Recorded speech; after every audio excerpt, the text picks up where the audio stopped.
Okay, here we go. Black History Month is celebrated in the UK every October. Here's why. I don't care. I do not care what Africans who just got to Britain are doing. I do not care about when they celebrate anything. That started here. I don't care about what they're doing and how they're doing it. Let them build that over there. Why can't y'all build? Why can't you build your own thing? Why does everything mean coming here and then say, let's just take over this thing that the Negroes have? We're going the HBCUs. We're gonna have the magazines. We're gonna have no. And thank God for ADOS, because now we're pushing back. This has finally reached everybody. Like, whether I've seen people that I feel like they've heard us talk, but they're repeating everything that we're saying because people are realizing this is offensive. This is not right. How do you not see that? Then you have enough with Shea Moisture or whatever. Yeah. Everything we do, people come in and try to figure out how to make a profit on it. Then you're like, you see, well, y'all don't have no problem with the white people did it. Y'all seem white to me. How y'all are moving is very white. It is very colonialist. It was very kind of colonization-esque. The African American Institute to celebrate the African American Institute to celebrate 70th anniversary with a special awards gala hosted by Bosom St. John. Y'all remember the lady, the Ghanaian lady with the big hair that was doing all that dirty work at Uber? Woo! Yeah, fam. This is why Pan-Africanists are a danger to our politics. They are a danger to everything that we hold dear because they worship Africa. And by worshiping Africa, you worship Africans. That's the only way. You worship that. You worship anything that's Africa-centric. And the closer something is to Africa, the more you worship it. Whether or not it's good or bad or positive or beneficial does not matter. Pan-Africanism now is not an ideology. It's not about politics. It is about worshiping Mama Africa and kneeling down and praying to Mama Africa. I have no desire for that. But if you have a bunch of Pan-Africanists in this country, and Africans will be the first ones to tell you that Pan-Africanism don't exist nowhere but in America. If you worship Africa in this country and the Pan-Africanists are all in America, when Africans or people from diaspora get here and want to do their thing, you will bow down and kneel because this is an ideology for you. Not to be, this is an ideology. This is a religion. Pan-Africanism is a religion that dispatches our politics, bastardizes our history, and relegates us to third-class citizens in our own country. We were always second class because of the white folk. Now we have another buffer class coming in and replacing us, and that's what Pan-Africanism has wrought, and that's why it's got to go. That's why it is dead. It ain't got, like, if you run around, fam, if you run around right now, when we go out to events and like in Cobra or somebody's there, it's just in Cobra, it'd be the same one person. I promise you. And I told him the last time I seen him, he talking about, ADOS, I'll be scared sometimes. I think y'all gonna get violent. I said, you scared because you always by yourself. If you wasn't always by yourself, you wouldn't be scared. I said, you scared because you always by yourself. You lonely. You should bring a friend. They don't have nobody. They don't have members. They don't have anything. It's over. These people are creating an enormous buffer cast. And if people kill me, always talking about, oh, if we going to find out that Yvette is a Fed, hey, Cash Patel, please open up all the files of the Feds. Please let me know who's getting paid, because I know they're going to look like Ray Karanga and all. It's going to be a bunch of Pan-Africanists who get paid to just put a bunch of molasses in our politics and make sure we don't ever get nothing done. That's who, if I had to put money on it, I would put money on the fact that they are the real agents, because all they do is get in the way and like put a spoke in your bike wheel, and they don't ever get anything done. But I be doggone it, they don't work hard as a mother to make sure you don't get nothing done either. They don't want a child. Oh, let's keep going. I don't want to get stuck. Exploring Grenada's jab tradition, a symbol of black expression and liberation. The jab tradition is what we want to talk about in America. Listen, if you want to go look up the jab tradition, you can go look it up yourself. You don't. If you want to go look up what is the Grenada, we got things to talk about. We need some kind of editorial control. They need that. Yeah, they need to buddy up. Kim, they need to have some kind of system in place. They need to tag team. Remember I was a child when they were saying Wayne Williams was killing the kids. I was a child here and they were telling us, don't go up by yourself. they need something like, you need a friend. I still was out by myself, child. Lucky I'm here though, nobody bothered. I still around outside. Ain't nobody else worried about no. Here we go, we'll get another one. Here's what you don't want to miss at the Caribbean Music Awards.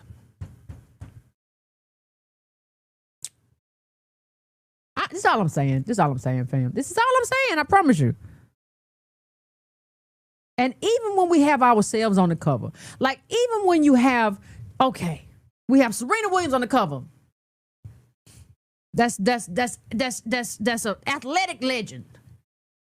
And the sport of tennis, legendary. Over here on the side, from NYC to Lagos. What? Like, if you are deserving of something, if you feel you are deserving of a space, build that space in Lagos. Nigeria is a whole country. Build that space there. And y'all have leadership from your own community. Like your Nigerian president, like your president is Nigerian African. He's not a Nigerian white. You can do this. Why does your expression always have to be here in America in such a way that eclipses us? Welcome back to Breakdown Friday. Joseph Ward, Patrick Irvin, Professor Carl, Tone Johnson. Y'all see, we blazed up. We told y'all we're gonna blaze up. Be with PC. He out here trying to outblaze us. So we put our blaze on. You know what I'm saying? We ain't blazing like he is, but we still blazing though. We fire. We fire. So, well, we in here to do our thing, man. Have a good time on this Friday and learn something and disseminate some information. And as you can see in the clip, we are breaking down Yvette Cornell giving her thoughts and ideas on the relationship between, I guess, ADOS, from her point of view, ADOS/FBA, and non-Black Americans or Africans specifically, especially coming off the heels of this Essence Fest, the debacle with the Essence Fest and all of the hoopla going on in there. Now, I'm not going to pretend like I know everything that's going on with that, but of course, I got my ear to the street, so I hear some whispers, and I know a lot of things went wrong with the Essence Fest, and a lot of Black Americans felt left out. But getting into what Yvette was talking about in the clip is, from her standpoint, Africans are coming into spaces that are historically Black American and taking over the spaces and being able to benefit from what Black Americans have created, being able to benefit from Black American culture while still saying you're not Black. And, there's been a lot of rift between Black Americans and Africans, and it's been there for a while. It hit the internet maybe 10 years ago, and it really exploded within the last 3, 4, 5 years on the internet, especially with the emergence of the FBA and the ADOS groups, and the word delineation has gone out. And of course, it brings us to where we are because, it's a lot of foolishness that's going on. And of course, we know the root of this is white supremacy. We understand that, but it's still a lot of ignorant Black people contributing to where we are now. And I just think the shit's stupid. And we find because it's Black folk find another reason to fight. And yeah, first of all, it's okay to be a Black American. Like, it's okay. We've had plenty of podcasts, plenty of conversations about this between the three of us. It's okay to be Black American, just like it's okay to be Jamaican, it's okay to be Haitian, it's okay to be Cuban, it's okay to be wherever you're from. It's okay. What's not okay is a lot of the disrespect that we have been getting as Black Americans. But also what's not okay is in my opinion, the overcorrection that a lot of Black Americans have made as far as to, I think we're doing some of the same things some of the Africans are doing, is because I don't like what these group of Africans say, I'm gonna group everybody in one lump. Same thing. I don't like what this group of Black Americans in, so I'm gonna group a lot of people. I'm gonna group everybody in one group, and that's that bullshit to me at the end of the day. But of course, I'm gonna give my thoughts. We're gonna get deep into this, but I want to start with the professor. I want to start like what are your thoughts on what Yvette was saying, but also like leading up to like the progression in this diaspora war? Okay. First of all, y'all better like this shit. Yeah. All I got my hat on. I got my paperboy hat on, so y'all better like this. You know you're done effed up. You know you're done effed up, right? Better like this video, comment, subscribe, share, all that. So I was in the mirror practicing, y'all. I pulled it off. Quick with it. So listen, man. On one hand, I get the whole notion. I am a proud Black American. However you want to identify, whether it's ADOS, FBA, I am a proud Black American. And I do believe in protecting our heritage and our culture. I do believe that we are a different lineage of the African tree. But, you know, we have our own form of nationalism. You know, I mean, and there are people who want to, well, there are some of us who were here before that. Well, where the hell did they come from? You know what I'm saying? But saying that, and then listening to the argument, like I had to do a quick search on what they were doing over there, and they're having their Black History Month in Britain. Well, in the UK, they're celebrating Blacks who happen to be UK. Now, I get it now that when they come to America, they say they're not Black Americans, but most of them identify with their country, identify with their culture and their nation, maybe even identify with their spiritual system. But when they're talking about celebrating their own group of people over there, I think that's just, I don't know. I think we have bigger fish to fry. Yeah. I think that we need to really focus on identifying what our nationality is, like the more ways and folk ways here to strengthen our culture here, the good things to help us identify the areas where we need to improve and make it stronger. I think we need to be focused more so on those things. I get tired of the xenophobic wars that go on between different Black people of different nations. And let me just put some context to it. When Malcolm X was talking about Pan-Africanism being, and when he came back, and this was like his second trip from Africa, when he was talking about Pan-Africanism back in the 60s, he was also talking about each African nation forming a code of Black nationalism and nationalizing as Black people where you are. So we can't focus on nobody else's nationalism. Look at what's going on right now between the ADOS and the FBA. Right now, in terms of the back and forth and I'm tired. I'm kind of tired of everything we do turn into some gang shit. They do. Like it's we can call it tribal, but I think tribes have more of an understanding, and I actually think gangs now probably have better. They've become tribal. Yeah, well, but they're even more codified. At least they know why they're fighting or what they're fighting for. A lot of times, we're just sitting there looking for a reason to bang on each other when it comes to the different disputes that we have amongst each other. I will never hate anybody that is of the diaspora while giving my enemy a pass to get to them. Now, does that mean that I won't hold them accountable for their role historically in the transatlantic slave trade or the trans-Sahara slave trade that nobody wants to talk about? No, we're going to definitely hold everybody accountable for everything that took place. But at the same time, the same token, I think we need to really start addressing the things that the areas that we need to shore up at home.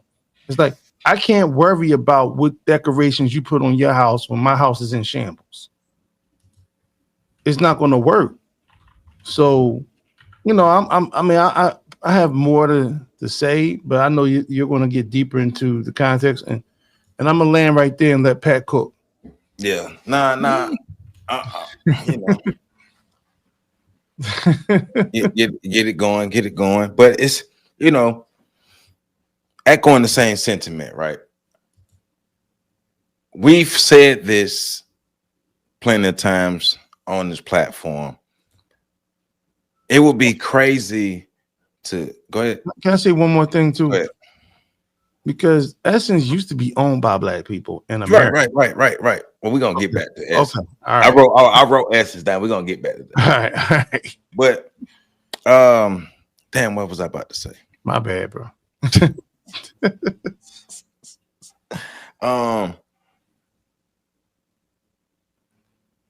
I forgot what I was about to say, but we have to think bigger picture though, right? And I think we have to get out of our feelings as well. And I think a lot of emotional stuff is happening because, like you pointed out, there's infighting within the Black Americans. Like there's infighting, like ADOS, FBA. There's infighting with that, but then there's fighting within the diaspora as well. And it's just a lot of confusion, chaos, and fighting is going on all throughout the diaspora. Oh yeah, I know what I was gonna say. We've said ad nauseam that it doesn't make sense to preach Pan-Africanism, but ignore nationalism altogether. What are you connecting? How are you connecting? Where are you connecting? What's the connection about? Like, how can we actually help each other on a Pan-African level if we can't help ourselves on a national level? So we're going to go to the store and buy the things that we need. You don't have no money in your pocket. I don't have no money in my pocket because neither one of us work. When we get to the store, guess what we buy? Nothing. But you know how we can buy from the store? If we go back and we as individuals work, and then we put our money together, then we could buy some, we can have a bigger contribution to it. So yes, nationalism has to happen. Like, you have to become a strong nation of people, and then you can branch out and help others. But yeah, Pat, what are your thoughts on what Yvette was talking about, and how do you think her thoughts may or may not contribute to the progression of the diaspora wars? Well, she's on an extreme side of things. And like PC, I don't disagree with everything she's saying. Yeah. I do think there are some components of Pan-Africanism where it's not just an ideology, but it is, it's become a religion. Yeah, I agree with her on that. Yeah. I don't think that's not most of the Pan-Africanists that I know or have met, but I do know that they're out there. So she's playing that game of, let's focus on the extremes to get where we want to go. And where she wants to go is to get us away from the diaspora. So the best way to do that is to focus on the extremes. And I'm not mad at that. I understand the logic of that. I think it's unhealthy because at some point you're going to have to come back together. And, it's kind of hard to build a bridge that you intentionally blew up and then filled the space with shit.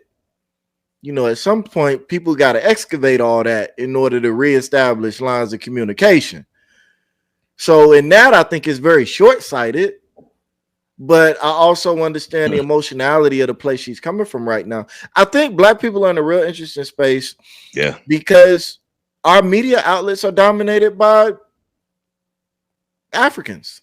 Yes. So we're getting mad at. Go ahead.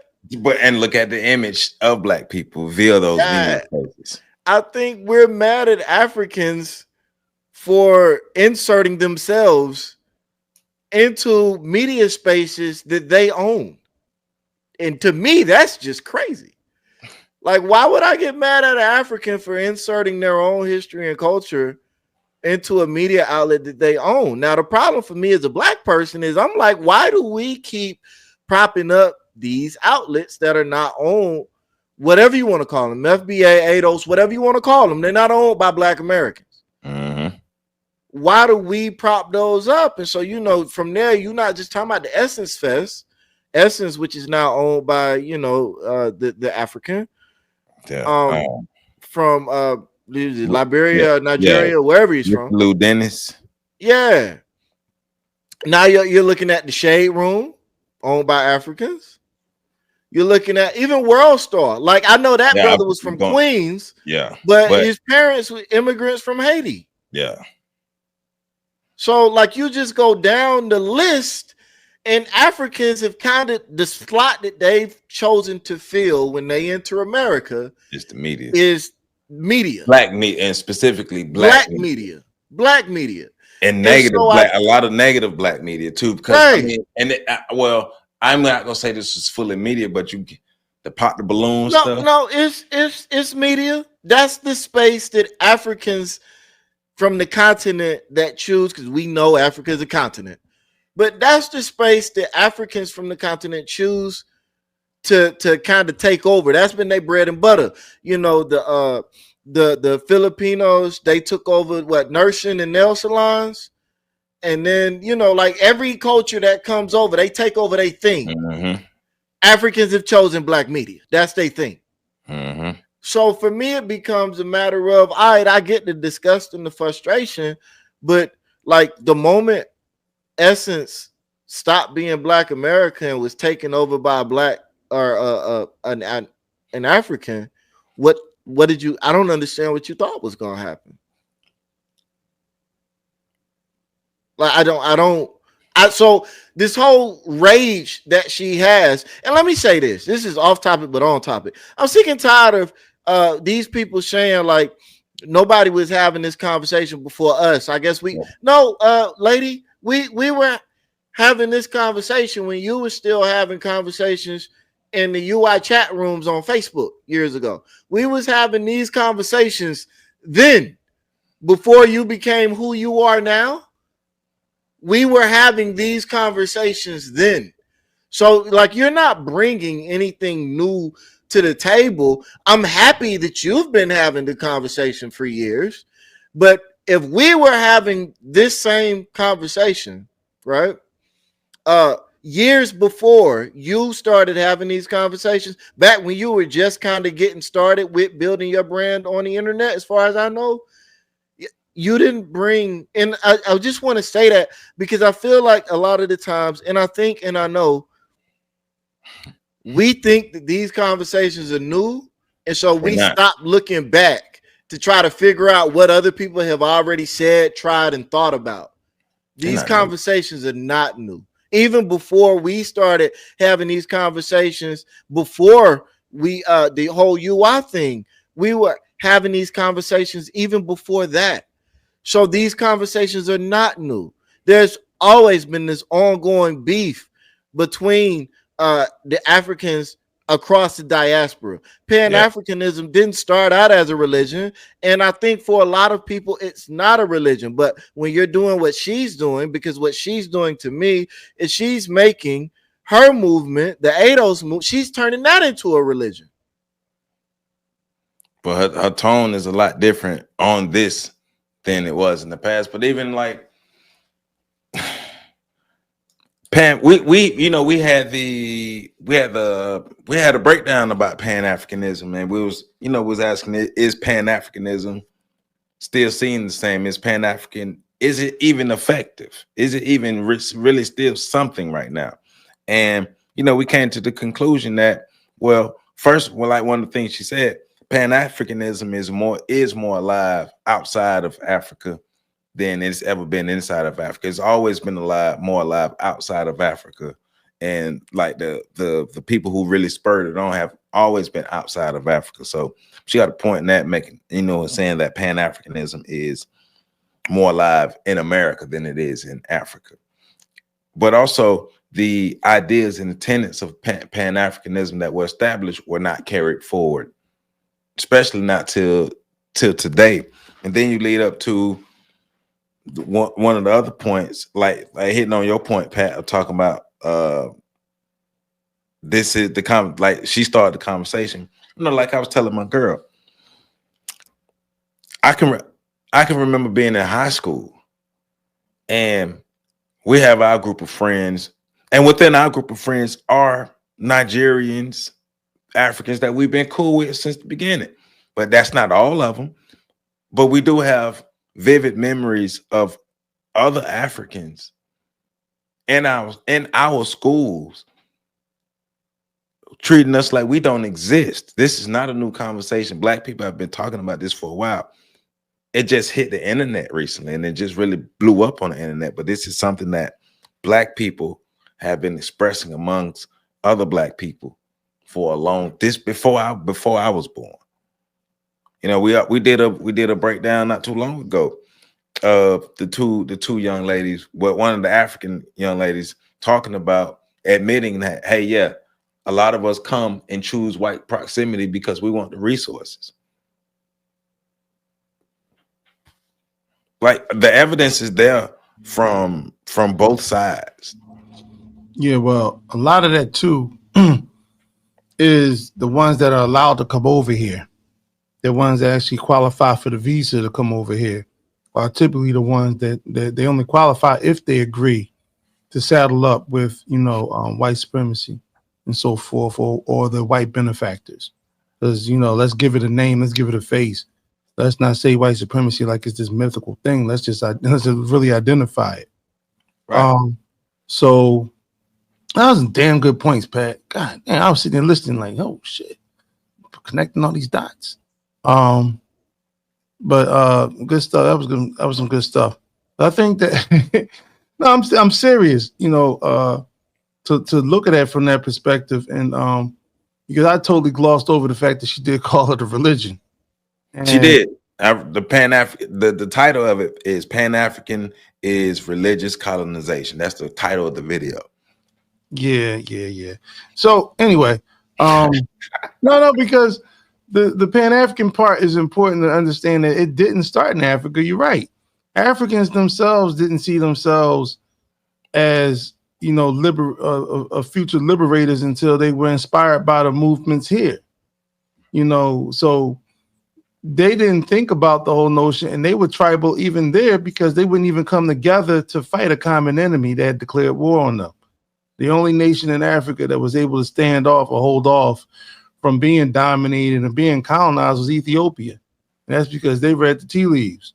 But that's neither here nor there right now. But it, like we said, it didn't start there. So I can, and they've been the ones resisting the whole notion of Pan-Africanism more than anybody else. So, but I think that it goes without saying that yes, like we do need to establish what our I understand we have culture. I understand we have history. I understand we do have a standard. But she was saying stuff like, why don't the Africans build? Well, they don't need to build if they're going to come over here and take over all the shit we done built, and we keep selling. Man, look, yes, right, because I'm listening, and it's like, well, they coming in and taking over. Why the fuck are we letting them do it? Yeah. Why don't we still own the shits? So we can't keep saying that part, and then we don't control our own media outlets that actually enforce or dominate or speaks to our image. So also, we keep giving them fucking content. I know I'm at my limit, but we keep giving them content. Think about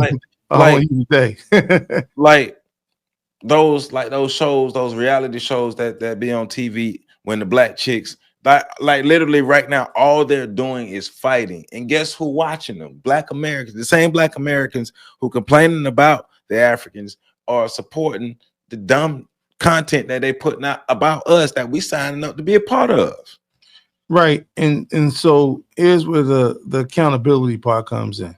Right. Because we have to acknowledge that there are parts of our culture that need to be cleaned up. The public image of Black American culture is sullied. And just like back when in the Jim Crow era, when they had the Zip Coon dandies, this is the new age Zip Coon dandy that we are allowing to and we're selling our souls for nickels and dimes in regards to being here. And because we are glorifying, and I'm not saying we all, but the royal are like enamored in that culture. Anytime you say, listen, we need to improve the image of Black Americans here, people identify you as selling out. You're white. You know, this because we're cool with the lowest vibrating frequencies of what culture is. So, you know, and like I said, I'm a proud Black American. Yes. You know, we stand on that. And I do remember, because Pat, I was going to blame you for all the stuff that we've been dealing with lately with all these people coming from UI. You know, you one of the engineers and architects. Y'all there's a few people out there right now causing us problems. But no, you know, and I'm not even saying you as one of them, but one of the things I think we can go to in terms of addressing our public, I think is denouncing our engagement in well, Joe already says fuckery, so add that one to it, Joe. You know, I mean, you know, we're there. But, you know. So, but we engage in it, and then we indulge in it, and like you said, the whole notion of the Black man humiliation ritual of the Pod the Balloon shows and the spinoffs that we do, like. We want to turn everything into a buffoonery. I ain't gonna say we, but too many of us want to turn our culture into an act of buffoonery. Like literally, we have become the real life versions of a vulgar version of the Amos and Andy show. Yeah. And Stephen Fetches, and we've done that. So we have to change that, because it's not getting any better. In terms of the way our culture is portrayed and who's buying into it. These children are buying into this. And because these children are raised in households that glorify this, they're not even going to be exposed to the great things of our culture that really could be foundational in regards to building a better future, even giving them hope towards creating a better future. You want to talk about building, but why aren't we as Black people here in America, native Black Americans who have been here for centuries? Why aren't we collaborating more? You know what we collaborate more than anything else? Beef. We love to look for some smoke amongst each other. I mean, and so, no, but yes, to go that hard against Essence. All right, let's go hard to own fucking Essence again. Retake, like there should be. We should not be where we are, and all the hoopla with Essence Fest and everybody like, well, they Africanizing Essence Fest. Well, why don't Black people still own Essence? Or why are they going? That too. Why are they going? Why are you fraternizing something that that you're going to complain about every year about disrespecting your culture? Because there's one thing that Tariq Nasheed said that I totally agree with. When people from the continent or people from the Caribbean, all these other places, when they are doing something that specifically represents their nationality, it's done with class, it's done with etiquette, it's done with taste. When they are in charge of something that's a part of Black American culture, they denigrate it. Because we do. But they wouldn't allow, like, so it's like you're saying. No, say it. Say what you just about to say. They wouldn't allow us to denigrate their coach. Exactly. But it's kind of like if you go to Egypt, right? And I've never been, but this is what I've heard the experience was. Outside of the pyramids, they got like gift shops, they got like people out there trying to con you, and this, that, and the other. But they don't do that in any of the religious institutions out there or temples that they consider to be sacred, because the people that are in Egypt right now, the majority of the power, don't associate themselves with the history and the connectiveness to the power that built those pyramids, which still to this day is the world's greatest mystery. Yep. In terms of, in terms of architecture, if you don't connect to it, then you won't respect it. We have to be the ones to take over that. That's why, and I get sick of people saying, like, they'll say, listen, man, We have to speak out against the drill rap scene, this, that, and the other. And even though such and such is my favorite rapper, Right. I love listening to their music. Right. You know, we gotta address what's happening. No, you gotta throw the baby out with the bathwater with that one. Because by saying it, you're creating an escape clause of accountability when it comes to us actually addressing the things that are adding to the downgrading of our culture, that are leading to too many of our young people. I see people in funerals every damn week based on somebody that was too young that left here too soon. And that ain't even accounting for people who are, listen, man, I get frustrated with having these conversations because it's like we're always trying to address the unstable, dysfunctional nature of Black people collectively, internationally, nationally, whatever you want to call it. Because when we dealing with white supremacy, now I'm going to call it what it is now. Irish Americans don't necessarily like Italian Americans. Polish Americans don't necessarily like German Americans. But one of the things they all have in common is they will come together and form white nationalism and white supremacy, globally speaking, when they understand that they need to form a solid front against us. And see, we keep doing all this, and I get it. We have to make these other countries and these other nations respect us as Black Americans. I get that part. I wish they would get it, because single-handedly, we can't do anything against a culture that dominates ours. But we have to respect ourselves and our own culture for other people to do it. That part too. But it can't just be in the little pockets, because right now it's a little pocket. Little pockets. I'm saying if Black women are online saying, hey, you got to pay me to talk to me, and Black dudes are online acting like women, who's gonna respect that? Why? That's why when you go to the cookout, there will be more of everything but Black American at the cookout. For one, we keep inviting everybody to the cookout, and two, you can co-opt the cookout. Look how we behaving. While Black dudes out there making babies and Black women out there twerking, everybody co-opting the culture. Yeah. And of course, I know that's not all Black men and all Black women, but it's just the metaphors for the debauchery that we're all, for the most part, there's too many Black people engaging in debaucherous culture. And then we're not paying attention to what's going on. We're so open with our stuff, and we don't know how to hold on to anything. If we have something, we sell it and then get mad when somebody else buy it. And then when they have more control over more creative control over how our culture is displayed, we're mad. And then but at the same time, we support the dumb shit. Yeah. That's crack. That's crack. That's crack. There's nothing else but crack. You have to be on crack to behave like that. That's crack. Smoked out. See, y'all didn't realize. I didn't know that it's crack. Right.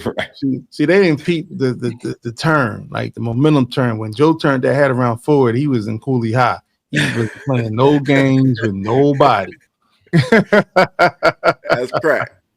Yeah. You know what I'm saying? That's the plot twist. You're absolutely right, Joe. We have to, because whether there's a few or we don't control the media, so that becomes the image. And we don't even control the algorithms, so that becomes the image that is fed to us on a consistent basis. You know what you got to do to break the algorithm when you're getting content from all these different places at once? You have to actively go in and fight against the system. You have to corrupt the matrix in order to change your algorithms. We are not changing the algorithms in terms of what it looks like to be us internationally speaking. And one of the things that and I give this to Kevin Samuels, the Godfather. One of the things he said was, Black men will not be respected globally until we improve our image, our public image. Right. And you know, and one of the things that we have got to do, because now we just talking to the brothers. Brothers, we have got to be the ones to change the public image.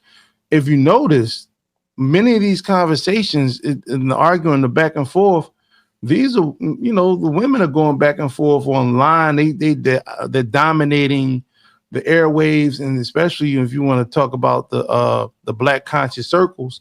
Yes. And we're not actually on. And I know a lot of Black brothers have left the conscious community, but for all intents and purposes, we really don't leave it. We just leave a certain group.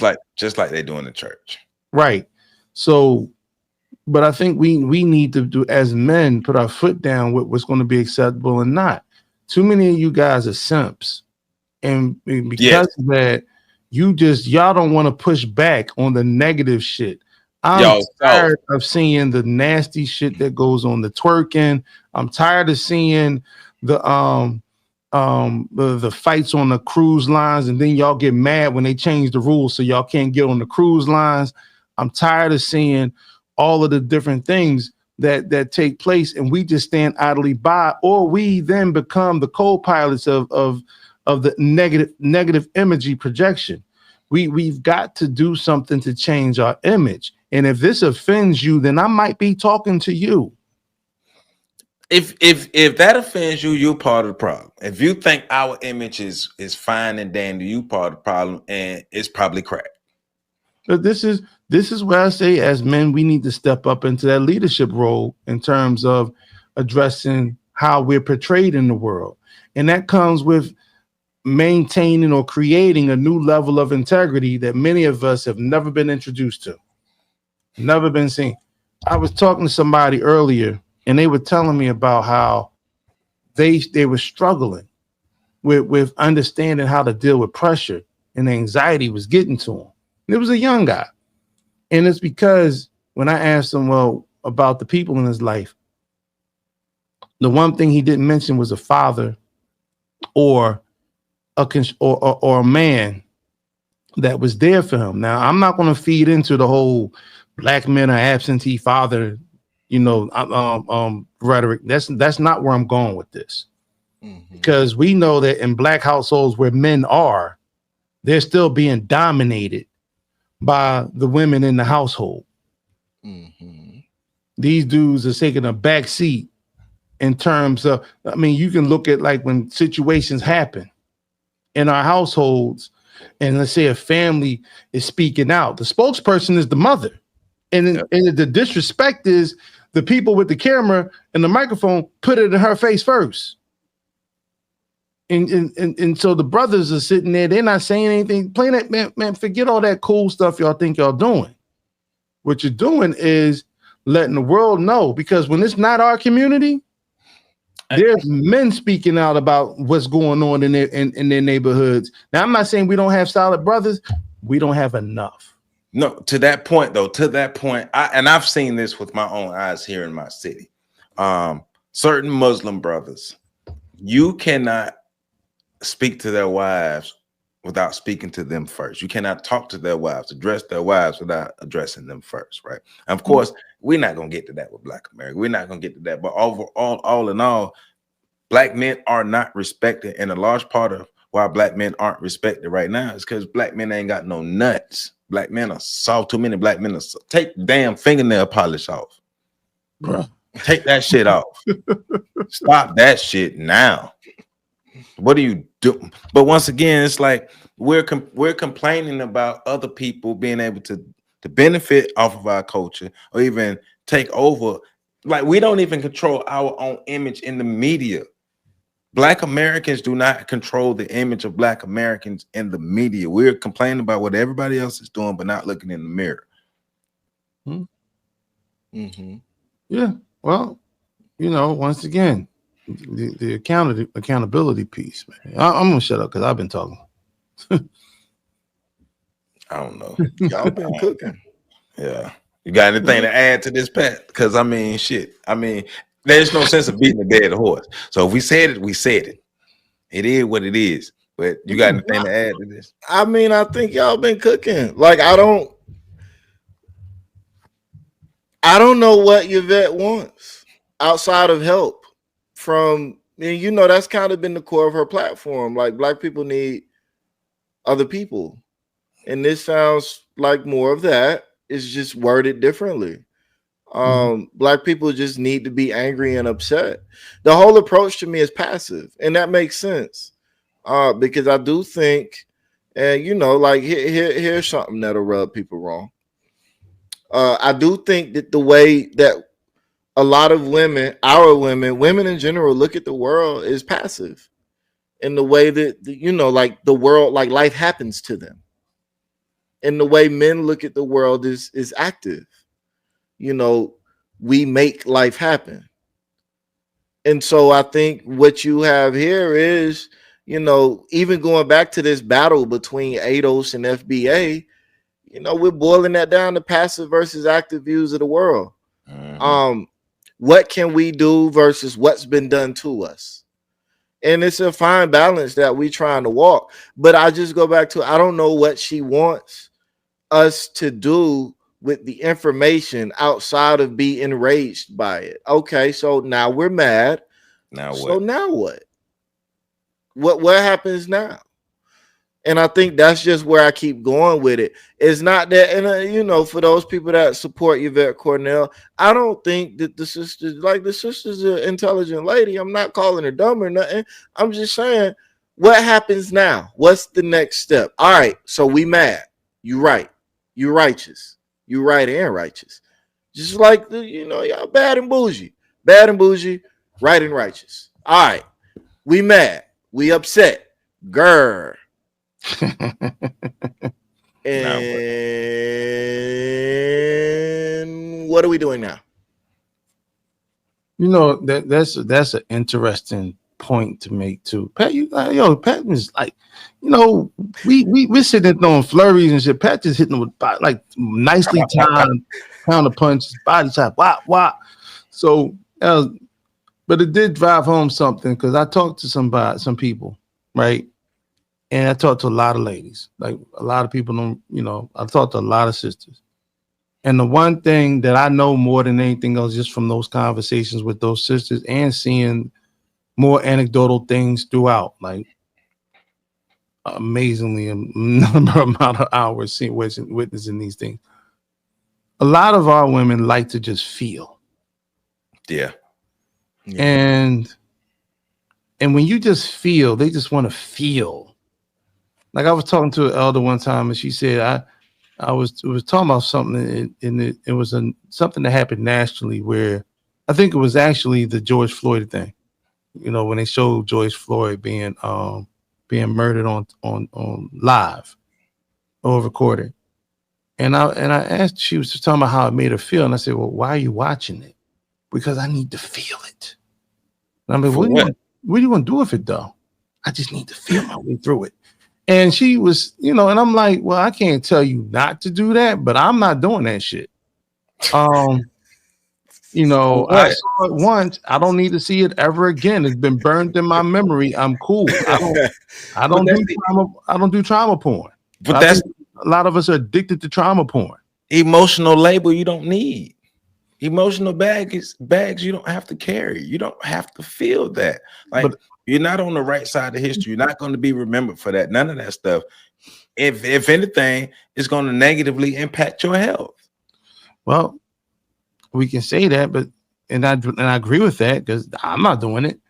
But I think that you know, a lot of our culture is hardwired that way. I think the programming, the circuitry has been programmed for us to be like that. That's why whenever something happens, you just see a bunch. Let's take it to the streets, walking on highways and shit. Well, what are you going to accomplish with that? We're mad. Okay, but what's the, you know? So that whole thing is just, if we don't mature past that part. But I think that's why we're in our feelings about the disrespect from the diaspora, and it's rightfully so. But also, because the emotions are unstable and high, like the conversation I was having with my girl, that's why I do think like that has been you know, the overcorrection is to say, all right, well, you have a younger generation saying we're not gonna mess with Africa at all. Like if you're not Black American, we ain't messing with you at all. And it's like, well, hold slow. That's not where we were. That's not where we're going with this. I know, like, I can't speak for nobody else, but I know us three. That's not where we're going with this. We're not messing with the diaspora no more. What we're saying is those who are within the diaspora who about to disrespect, exit, get their ass out the way, and only mess with the Black folk who down with real Black unity and solidarity. But like as we said earlier, if my house ain't in order, I can't help you. So I have to get my house in order. And if you have a problem with me getting my house in order, then your idea of Pan-Africanism ain't real anyway.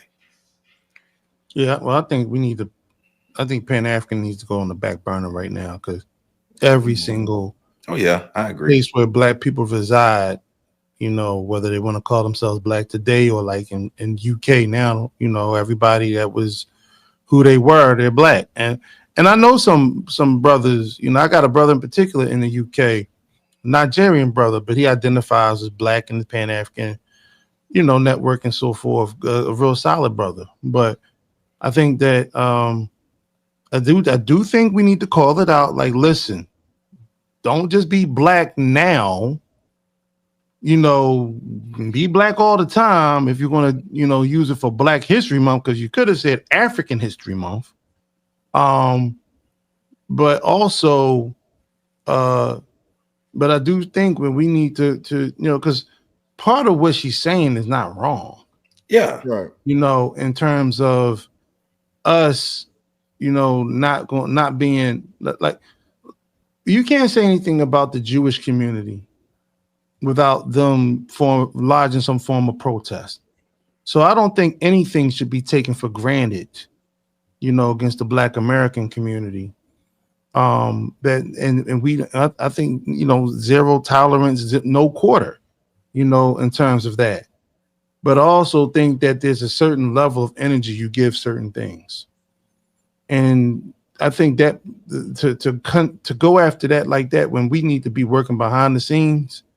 And I go back to the United Daughters of the Confederacy, and also found out there's another organization called the Sons of the Confederacy.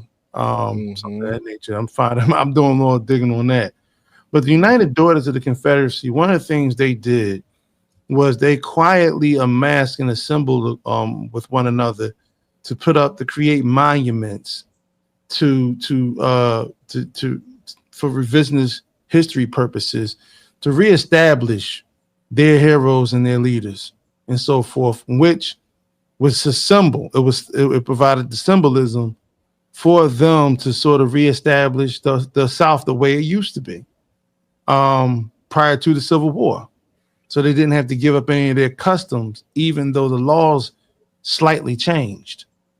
I think another thing that we can benefit from is a lot less of the chatter and more nation building behind scenes.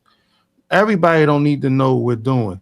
When they come to gentrify our neighborhoods, they have meetings, but we're not invited to those meetings. We just see the construction going on. We just start to see the streets getting reworked and them changing the architecture around us. This is not really paraded in front of us like who's specifically doing this. And when it's done, so it's not done as colonizing urban neighborhoods, which is what it is. We need to start just doing those things. And that's why when we were talking about the motivation for the Independence Day Project, I thought that when we created that film, it would sort of spark something in the community to move past any petty grievances we have. Now, I'm not saying that we should work with dishonorable people, because a piece of, you know, POS is a POS anyway. Yeah. But work with those who have a proven track record And then we continue to build and network and create those strongholds for ourselves so that behind the scenes we can literally construct the very things, the institutions we need, you know, in order to provide the sanctuary, but also the vision and the hope for the future that will motivate those coming behind us to build on top of it. And it's something that we can protect. Look, man, Black American culture is being erased. Black history, Black American history is being erased. Black American culture is being threatened. It is being erased. But we have to acknowledge the part that we play in it as well. The part that we play in. And when I say Black American culture is being erased, because it's being replaced by nigger culture that we are greatly promoting right now. Right. And so on one end is, hey, I don't want our history to be erased or removed from schools or museums or anything. But on the other end, we don't want to learn that stuff. Once again, we just want to feel like we know it.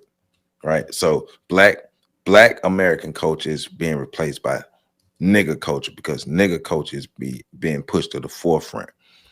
We're not in positions and places where we control our likeness and name and image and you know how Black America is portrayed in the media via social media. Because like earlier when you was talking about the different platforms, remember when like Black people got mad at like Twitter for being racist to Black people got mad at Instagram, they got mad at TikTok, all these different social media platforms, but we're on the platforms complaining about the platforms and not willing to get off the platforms, right? So same thing with Yvette Cornell is, you know, I agree with some of the stuff you're saying, but overall, why Black people still going to Essence Festival? If Essence is like that, why are Black people still supporting these things that don't benefit us? Because if you talk about Black culture being co-opted, it's not co-opted. It's up for sale. It's always been up for sale. I mean, it's up for grabs. Like it's always been up for grabs for everybody. Like you can only co-opt something that somebody don't really want you to get access to, and you have to work hard to get it. People are not working hard to co-opt Black culture, to have access to Black culture, to display Black culture the way they want to. It's not hard. All you gotta do is have one Black person be cool with you and make one Black person feel good, and you good, and you in there. Like think about how many young Black boys, young Black men have given white people the pass to call other Black people the N-word. Yeah, and I don't disagree with a lot that she said. And maybe she gets into it later on in the video. We just responded to this clip. But that was her whole clip. That was just 6 minutes. So okay, well, never mind then. My whole thing was just like okay, now what? You know, and that's my game. Okay, now what? So I don't disagree with her. I do think that I agree with PC. That's been my stance for a number of years now. I perfectly understand the importance and need, the necessity of Pan-Africanism. I just think that's not what Black Americans are. Right. I don't think that's where we've been for a number of years. Now, as soon as we get there, it's a beautiful place to be, but it's like looking at a toddler and telling them to run 100 meters and they don't even really know how to sit up yet. That's kind of where we at right now. Like So, and then the added frustration of that, I'm mad because this baby can't even run 100 meters down the track. Well, the baby don't even know how to hold his head up yet. You don't think you asking for a little bit much right now? So that's kind of how I view it. But it's like, all right. And as a Black cat, I recognize the ability to deconstruct, and I understand. I see the talent she has for deconstructing things, and that's cool. But sometimes, as a fellow Black hatter, you got to be able to call that person out and be like, all right, but can you build though? Like, what are you building? Because right now you're building a future headache for the community. If we follow you where you're trying to go, at least in this 6-minute clip, and I know her ideology is probably more expansive than 6 minutes, I would hope. But if we're following you to where you're going, what problems are you solving and what problems are you introducing? And right now you're introducing the problem of isolationism without any supports or structures. That's what I see in this 6-minute clip. So as black people, we're gonna say fuck the Pan-African movement, forget everybody that's not black, part of our blackity black. And then what happens next? Right. Like, all right, so then we get it all figured out, we do our thing, and then we realize, oh shoot, maybe we don't have the soil to grow the foods we want. So now we got a network. But then when we start networking with these people, they like, oh nah, homie, remember, I remember it like it was yesterday, because it was. You was talking crazy. This ain't not about too long ago. Yeah, this ain't about burning bridges. It's getting the weeds out. Yeah, so that's where I'm at with it. Like, and I understand the passion that she's speaking from and all of that, and it feel good to feel righteous. Like, it feels amazing to feel righteous. All right, great. Not trying to take that from you either. I'm just saying, in the midst of your righteousness, right? Like, you could be righteous, but let's be mindfully righteous. In the midst of your righteousness, can you look out at the landscape and say, hey, you know what? That's a cliff. Might not want to go and jump off that. Right. Well, and I don't know you ready to wind it up, Joe. Wind down. That's the black church effect that I'm talking. The emasculated black church effect, where we just want to feel. And because it's been so indoctrinated, I couldn't, because we trying to figure out why do we just want to feel? That's part of it, the Holy Ghost, but also the pain and the feeling alive. The pain make you feel alive. We got to get past that part, because let's just call a thing. Like the Essence Festival and all these other things, they're one big orgy. In our childish way, our arrested development ways, the reason why people keep going is because they see all the P&D they can get while they down there and all the partying. And we don't want to put leisure on the back burner and sacrifice leisure to nation build. And even the ones that are in the so-called community are still chasing DMP. Yeah. And I've seen that firsthand. He ain't talking about Donna and Pearl. Okay. Like necklace might be Pearl. Yeah. Like my little last point is, she talked about Pan-Africanists worshiping Africa only. So my question for her is, well, why wouldn't they? What part of, especially in my lifetime, in my learning, like my last 20 years, what part of learning about Pan-Africanism or learning about Africa or just anything, what about that was about celebrating our own cultures and who we are, where we are? What part of that was about that? Because the focus was only on how great Africa was, and Africa and African cultures was so much greater than ours. So why wouldn't there be a worship of Africa only from Pan-Africanists if that's how the information is given? Because think about it, for a long time, we will even watch our scholars, some of our favorite scholars, and they only focusing on the greatness of Africa and saying, hey, we need to make sure we identify as Africans with Africa. That how long has that been preached? So why wouldn't they work? Why wouldn't Pan-Africanists or people who may not be Pan-Africanists, people who just support Africa, why wouldn't they worship Africa if that's what was poured into our brains for more than 20 years? I'm just saying, it's because it's all on tape. Go watch a lecture from your favorite scholar if you think I'm lying. No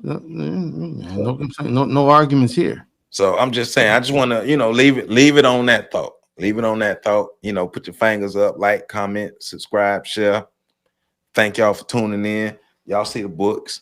Make sure check out The Chasm 2020 Through the Eyes of a Social Media Revolutionary. Make sure you check them out. I want to jump in right there. The chasm has seen a nice little spike in sales, and I would assume that that's from this channel.